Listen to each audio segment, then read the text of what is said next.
All right. Hello, everyone. Thank you for joining me on Zoom today from all across the world. Um, I know one person is in Puerto Rico. Is anyone else super far away? Boston. Well, Mahika, you in Super far Pennsylvania? away. I live in Pittsburgh, but I'm visiting my sister in Texas right now. Oh, right. She's in Texas now. Yeah. Well, howdy, y'all. All right. So we're here talking about the alumni phone interview slash discussion. I try to tell the applicants it's just a discussion so they don't get too nervous. So again, thank you all for volunteering. It looks like it's going to be a big number. Not that you're going to get a lot of more phone calls. I can't do that to you, nor will you get them all done. But I think we're going to have another record number of applicants since most of them come in at the last hour or two. Um, so the deadline to apply is tonight, and so I don't have accurate numbers on what you'll be calling. Most of you will have 12 to 13 people. So hopefully that's doable. If you've done this in the past, you know you don't always get 100% because people don't call you back or they miss their phone calls and things like that. If that happens, please note that and do a form for them because especially if they miss and don't show up, that's telling a little bit. And it's if we got to filter, we have to filter. So again, you're gonna get I think 13, but we'll see. And you should receive materials no later than this coming Friday. In the past couple of years, I've gotten them out on Thursday, so I'm hoping I can do that, but we will see. And then all your recommendations, your scoring will be due on November 5th. All right. And actually, give me a second. I didn't think to bring up that score sheet to look at it. So I'll get there. All right. So next thing is, what are some changes to icons recently? And by recently, the past several months to a couple years for some of you who have been gone for a while. We now have four academic slash problem tracks slash areas. In alpha order, they are AI in the future of work, which happens to be our newest one. I'm going to talk more about that in a second. Biomedicine biosystems, which we've had. Food, water, climate, we introduced that last year. And sustainable energy and materials, which was renewable energy and now is renamed just to incorporate the changes in projects, the changes in the world. No longer do we say, hey, we need renewable energy. We already know that. So it's sort of expanded to include that energy transition, circular economies, waste management, sustainable construction and building materials, things like that. So AI in the future of work. This is, again, a new track. It's really being driven by the College of Engineering. They will have their own, not to get too in the weeds because you don't really need this, but if someone asks, AI in the future of work will have their own Icons 1 class. So they will be separated from the Icons 1 normal population. Additionally, Icons 1, as of last year, has two sections, which is new to all of you. There was always one option. Now there are two, just because of the number of students. And so now there'll be three. One of them will only be AI. The demographic, and this does go play into who you'll be talking to for AI. This is our first pan-campus track, meaning we are accepting students from across campus because this is not about the creation of AI. It is not just for the computer science, computer engineers. This is about uses, safeguards, how it's affecting work and human competency. So we are hoping for humanities and social science students. And they've been told that. So if you get someone on the phone and they are a philosophy major, I don't think we have any yet, but if they are, please treat them with respect that they know what they're doing while they applied. In the past, when we've had a few like policy or resource economics, I know I'd get comments like, not sure how they're going to fit in. Try not to have that bias. Assume that they know what they're doing. But so we're excited about that because we can actually have like music and humanities people, and we'll see how it goes. Um, you know, who knows? So that's going to greatly increase our number of majors, hopefully one day. I don't think anyone's naive to think it'll happen in year one, but I already noticed there's a couple journalism majors and things like that. So stay tuned for that. Along those lines, the majority of your applicants will still be STEM based. Then it'll come the business policy, STEM adjacent students, which are, more of the uh, resource economics, built environment folks like landscape architecture. And then you'll have some of these new degrees, new majors. The cohort will be its largest ever. It will be 144 students, which is roughly 36 per track. And I say roughly, mathematically, it's exactly 36, but we tend to manipulate one or two here and there based on attrition later on. Renewable energy typically has taken more students because we've just historically noticed that they leave at a different rate than the bio side students.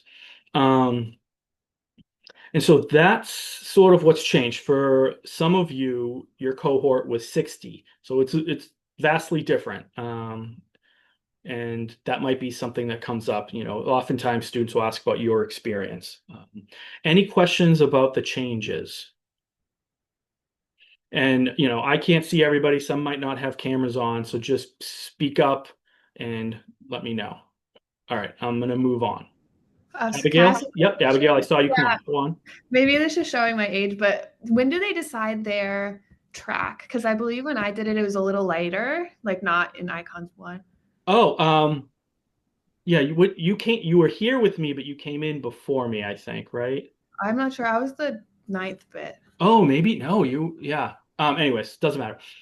They decide on their application. That's Okay. how we build the cohort. Yeah, you might not have because the days of like 120 applicants made it a little bit easier to Yeah. manipulate. Um, Yeah, I but think yeah, I they now remember. students can change if that's a question. Okay. And this is so Abigail, you spun me off into more discussion. AI in the future of work, because that is a little different, and we do not, we haven't had a single class yet. We are Mhm. not sure if the curriculum is actually going to build on itself in the sense that the stuff in icons one translates to icons two and three, which that doesn't happen, you know, um, in the others. I mean, we've often had renewable energy take the icons two bio class because it's still writing, it's just thematically will be different. So if you're asked, you can just say, I don't know. But the real answer is at this point, no, because we don't know what the curriculum is going to look like as far as students going from sustainable energy into AI. And that's a question now with current students because we didn't have it last year. So sophomores and juniors are like, hey, I want to get on that. Well, we're not sure if you can. All right. So if that comes up, does that make sense? uh, Just say, I don't Yeah. know if you really don't want to get into it. You're Okay. a volunteer.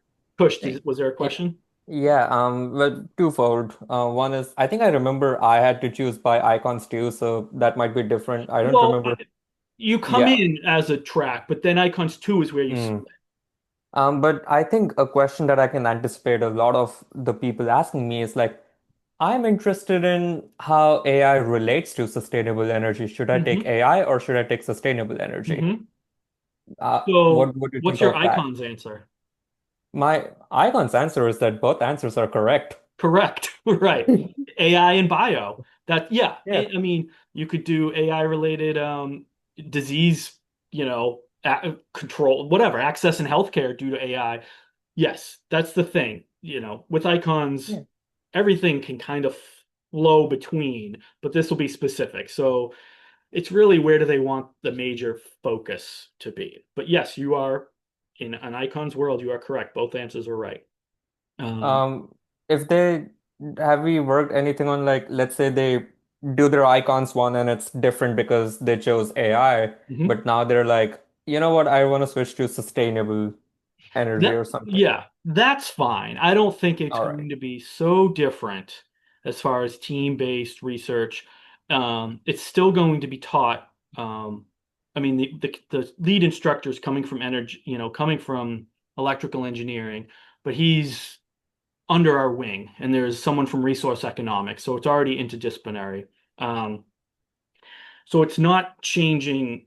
It's still icons in the sense that it's student driven. team-based interdisciplinary. So if they do change out of AI in the future of work, I don't think they're going to be so confused or lost or anything like that. That's what you're asking? Like going Yep, the other way perfect. out? Yeah. All right. Perfect. Yeah. All right. So, hello to the new people. I see Sky. Hi, Sky. Those are some of the changes, and we are recording this, so I will put this on our YouTube channel and share the link with everyone if you just want to go over this beginning part. Um, so logistically, you are talking on the phone or Zoom. I'm not sure how many happen on Zoom. I've never really been given data from any individual person.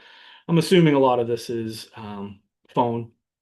And you are, chatting with them for 10 to 15 minutes to assess, um, how they will fit and get to know them a little bit and answer any questions. But the main purpose is to assess who they are.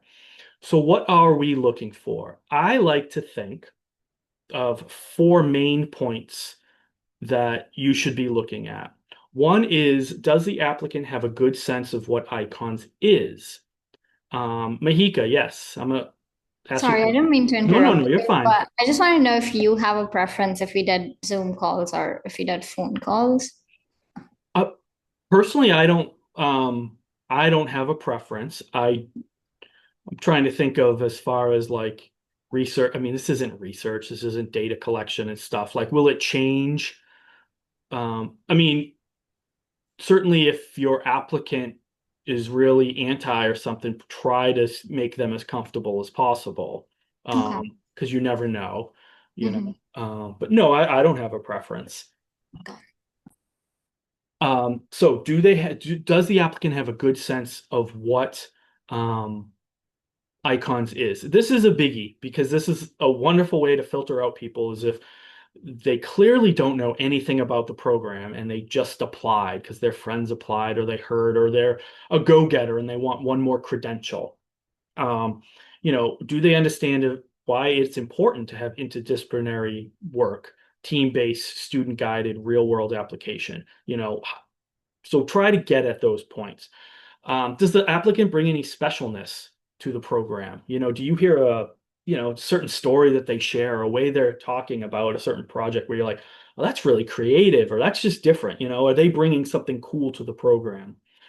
Does the applicant, and this goes back to number one, understand how a program like Icons, with its component parts, benefit them while they're at UMass and in the future? That is a big thing. We want students to get something, hopefully, out of icons. Um, and that helps at this level without them knowing about icons. If they can picture how something like this will help them, even if it's as simple as, I assume when I go out into the workforce, I'm going to be working with someone who thinks differently than me. I think icons is a great way to learn that.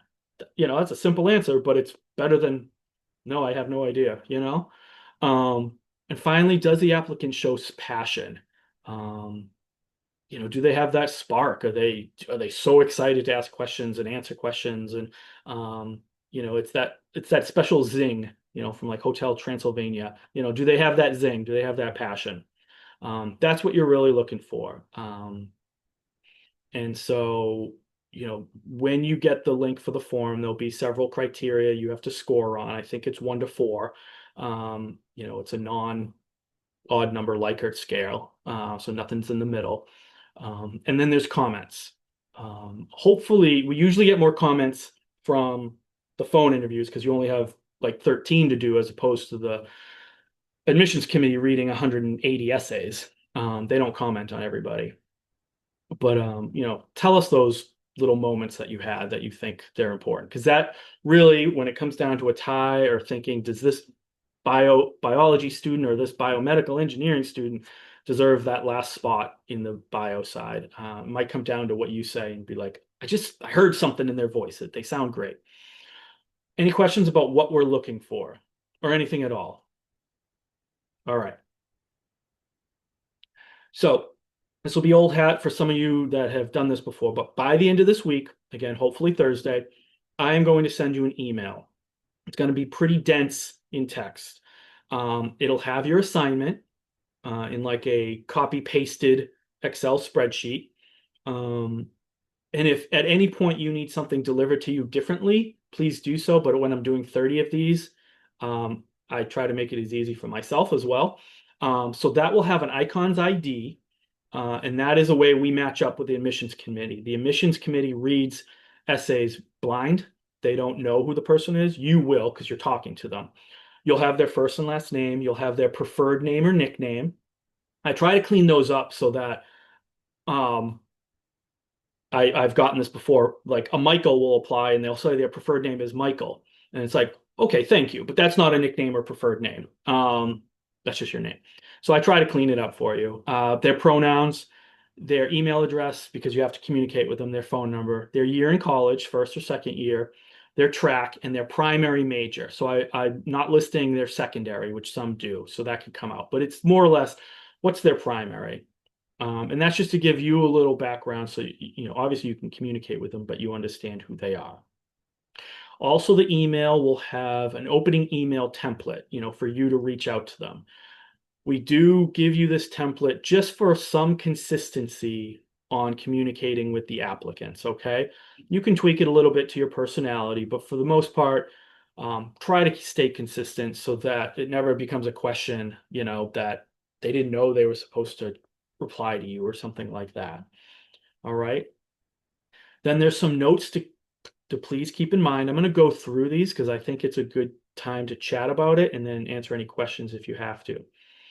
Make it clear at the beginning that you haven't read their application. All right. So this is starting fresh. You don't know anything else about them.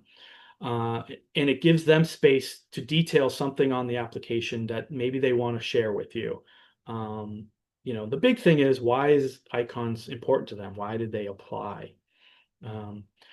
Use the interview questions to elicit thoughtful responses and include follow-up questions if answers are unclear. Certainly, if someone's not getting to it, try to follow up. You're not trying to catch them in anything, but been doing this long enough and read enough of these, and you've all sat in classes with people who one-on-one things is not always their strong suit. So if they're shy or they're on whatever part of the learning spectrum, try to help them out and get to see if they can elaborate a little more on what they might be talking about, especially if you need clarification on something, you just don't get it. And please have realistic expectations of first and second year students, especially from diverse academic, ethnic, socioeconomic, backgrounds. We said this, I met with the admissions committee earlier and we were just sort of norming, like looking at past questions to see what people thought about them. And some of the alumni were like, well, this stunk. Who wrote that? And then someone else, a little older, was like, remember, these are 17-year-olds. Like, try to keep that in mind of their age, and then you're going to get a diverse background. And this is especially important. Not all have been given opportunities to have, AP science clubs in their school and things like that. So phrasing questions to be thoughtful about scenarios rather than, what would you do in this situation? They may not. Or like, what did you do? Like if this happened, what did you do? Or like just phrasing things so that you can get at their thought process as opposed to making them feel bad that they didn't have the same opportunity. Just something to keep in mind. In addition, keep in mind that you could have humanities and fine arts students. If you're late here, Icons has a track now, AI Future of Work, that is pan-campus. So you might get humanities and fine arts or social behavioral sciences students, and try to come at them at the same, speed as a STEM student, and don't think, why are you applying to this? Assume they want to be in Icons. All right. The next part is the interview questions / script. All right. Now, again, this is Icons. I'm not here to make you stick to the script, but there's certain things, over the years that these committees and stuff have talked about. And I'm not going to go through every script question of that, but you're going to reintroduce yourself. And you want to hear from them. One of the questions has to do with not knowing where you stand all the time with a grade. That's a big thing in icons that's different because you're not having midterm exams and things like that. So, have they ever worked for something where they don't know how they're doing? Or, another one I like to ask, because I do meet people, especially if we have too many, for all of you. I give them a problem that their hypothetical fake team is going to work on. They are on the team. Tell me three more majors that are on your team. This is a fascinating one to see how they think. I remind them, or I let them know, like, I don't expect you to know every major at UMass, like I might, but tell me who else you want on your team. So it's fascinating to hear what they say. And that's all you're looking for. Like, are they creative? Do they get it? And how do those teammates play off each other? And why do they bring the certain skills to that? And then please, try to leave space if you can for them to be able to ask you questions. Or, if you've ever been on something with Scott Auerbach, he always likes to say, like, what's the question I haven't asked? Or what should I have asked you? And stuff like that. Give them a moment to ask you something. Does all that make sense? Again, that'll be by the end of this week, and then there'll be a link to a Google form. All great, all those thumbs ups. Thanks, Mahika. You do have to individually do everybody on a Google form, so I do apologize for that. It's going to be 13 times. Again, you're rating them on, I think, I was bringing it up, 3 or 4 questions. Give me one moment. To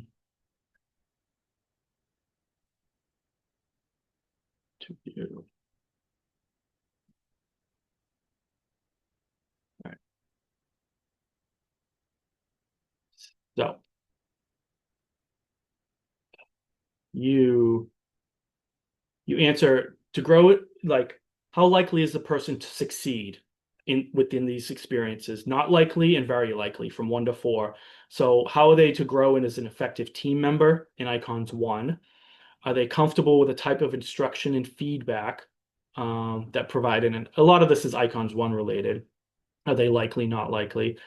To be motivated by relevant, difficult problems, and to remain engaged when progress toward an overwhelming goal is small or incremental.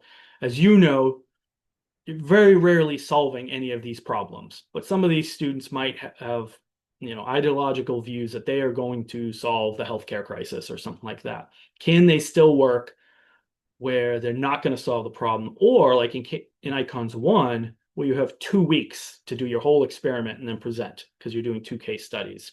You just want to get a sense of that. And then your overall recommendation, this is a biggie.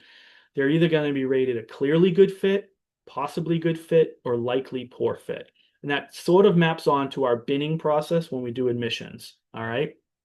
The admissions process has, yes, we want these people. The bottom is no, they just don't get it. And the middle is the biggest. That's the wait list, or how we build the rest of the cohort to be diverse. So, you will have to do a evaluation for all of those students. This is very operational. I'm not going to go through pretend interviews or anything like that, but I wanted to give a chance to go through the parts and really state what's different about icons, or what changes have happened, and give you, a little bit of feed or information about what you're about to get in an email and read. So at this point, are there any questions? Is there anything I should have talked about? Some of you have done this before. Okay, someone's asking, Nancy Blankson, I assume, Nancy B. Hi, Wesley. I may have missed this, but is there a specific time that okay, so you'll get the information by Thursday or Friday, and you have to get all your forms in by November 5th. So that is a specific time. Other than that, I don't care when you do it as long as the student is awake for it. All right. Great. Did I miss anything else in the chat? Wesley, this is my first time around doing this, so I'm not very sure about this. Oh, hi, But Claudia. I didn't know who was hi. talking. What is the expectation that what is the baseline that we want them to have about the icons program? So how much do we want them to know about it? Just that it's like a team working type Yeah. program, that it's a certificate program, like I what? think of that a lot because I've met seniors who don't fully grasp all the parts of IT. Yeah, that's why I was asking Um, because I I think a think, big yeah. thing is interdisciplinary teams are probably, I mean, if they miss that anywhere on the website, um, I think that's important at this stage of the game.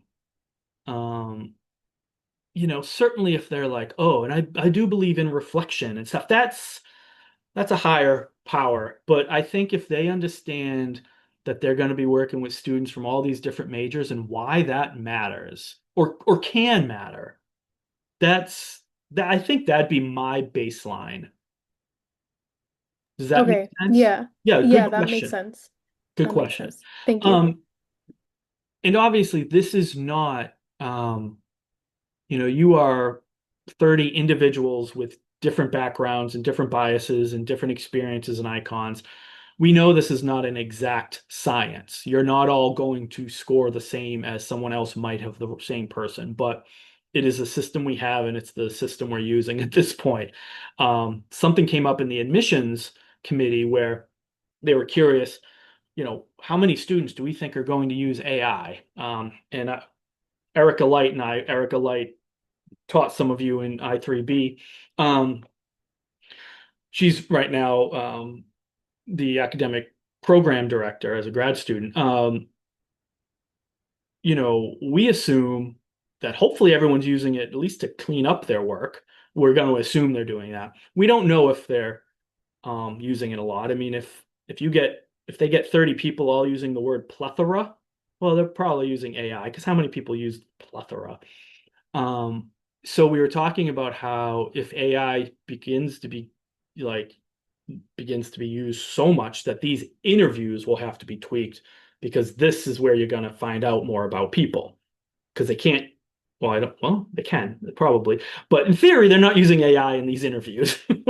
um, so it's my point being, we're not sure where it's going, but these are very important. Thank you for the baseline question. A plethora AI generated. um, So, yeah, that's everything. Who has anybody who's done this have any tips or tricks that they've learned along the way or wish they were told? Some of you are new, but some of you have done this because you did it Calendly. last year. Calendly. Yeah. Use something like Calendly where Oh, for scheduling? for scheduling where I write them an email and I describe like you have been selected for an interview at any time of your choosing on this link. Select when you want to meet and select like how you want to meet. We can do like Zoom with video, Zoom without video, or phone. Up to Hmm. you. And a lot of people respond. Sometimes they don't respond. And like I ask in my form to like maybe give your phone number or something where I can shoot you a quick text as well. Hmm. That has worked. Last time I think I only had like two people who actively did not show up. Mm. The rest were like really good. When they didn't show up, I just wrote that like tried reaching out to the person. They didn't Yep, show that's up. what They didn't we respond. need to know that. Yep. Yeah, but I think for a lot of them, um, they're also there's a very low stakes volunteering for us, but a very high stakes interview for them in their Hmm. worldview. So I think it's always nice if you like try to do like a mini icebreaker, try to calm them down a little bit Yeah. first, and just be like, listen, you're not applying for a job. This is just a one-on-one talk. I was in your position. I have just Mhm. been through this program, and so it's a two-way street. It's like I'm asking you questions, but you can ask me questions about Yeah. icons too, and I'll Cer- respond to the best of my memory. yeah. Certainly the you were in their you were in their shoes before is probably Yeah. helpful, which is why we do this. Anything else from anyone? Yeah, I had a quick question. Yes. Hi everyone. Hi, Lisa. So when you like shoot them an email, do you have, and like let's say you don't get a response like Mhm. right away, like is there like a time that you follow up with them or how does it work? I mean, personally, it depends on maybe when you sent it. Because, I don't know if, as a student, try to remember when you were looking at emails. Now, everyone is different. I know that. But were you looking at you're looking at you're sending it to their UMass address. So, I mean, if you sent it on a weekend, maybe they're not getting it, so don't follow up Monday. But if you sent it like Monday or Tuesday, I think we have to try to get these done. So I'd give them just a couple days and then Okay. do a follow-up. They're also going to be told you are contacting them. So they are given, whether they read my emails or not, who knows?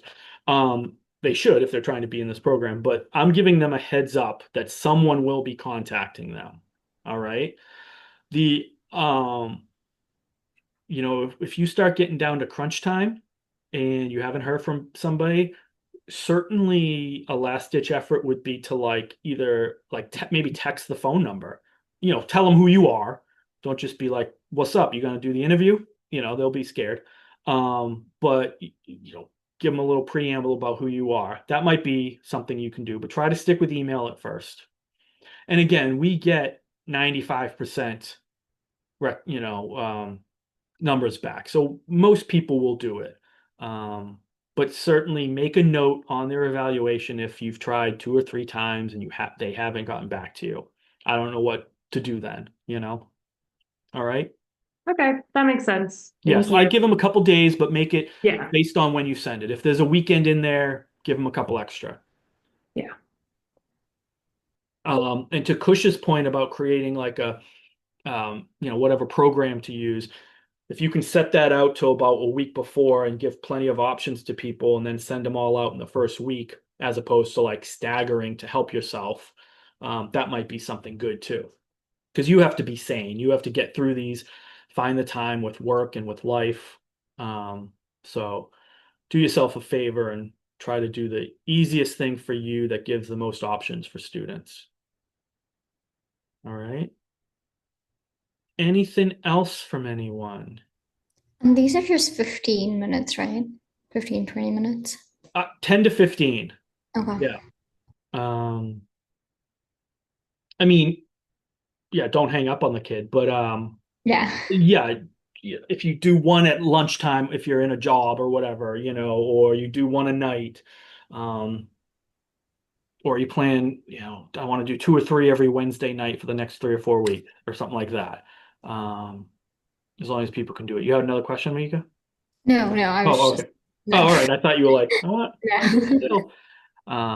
Sometimes if they get too enthusiastic, which is great by the way, I love seeing that. But if the call's going like 40, 45 minutes, I often tell them like, hi, I have to push off, but here's my email. Just email me the stuff. I'll respond to you. And here's Wesley's email and Yep. email him some stuff that I don't know about, and he will respond to you.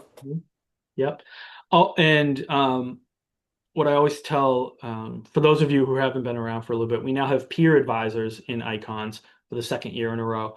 And what I tell them if they're meeting with a student, the same as I'll tell you, if you get a question that you can't answer, just say, I don't know, please contact Icons, rather than give a wrong answer. That's very important. I mean, they've already applied, but still, I'd rather have them I'd hate for them to be a senior and be like, well, my interview told me I didn't have to do a project. So that's something I want to say. Anything else right now? I don't want to keep people, but I'm here for questions. Again, thank you so much. This is so helpful. And I look forward to hearing all your information, reading all your information.